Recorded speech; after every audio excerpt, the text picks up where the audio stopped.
Hi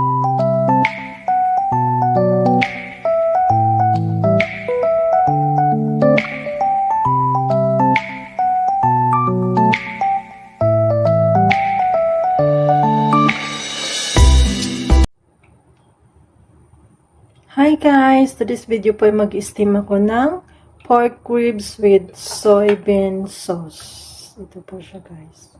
Soybean sauce po siya. Steam lang. Steam. Ayan, ito po siya. Ngayon po na-marinate ko na po siya sa soybean sauce. 2 spoon lang. Tapos 1 teaspoon cornstarch. And steam, marinate for 30 minutes.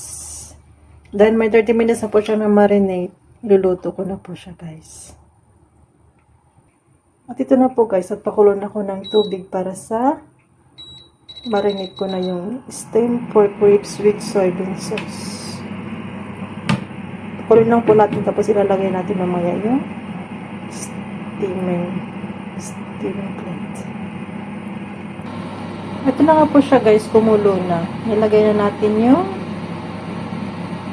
steamed pork ribs with soybean sauce. Ayun po.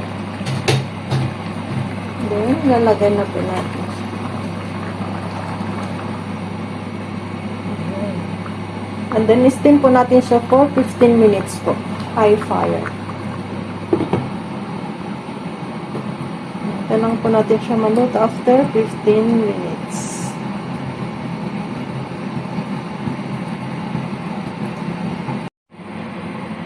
Ito na nga siya guys, after 15 minutes po, ito na po siya. Ano na po natin. Ayan. After 15 minutes guys. Ano na po siya.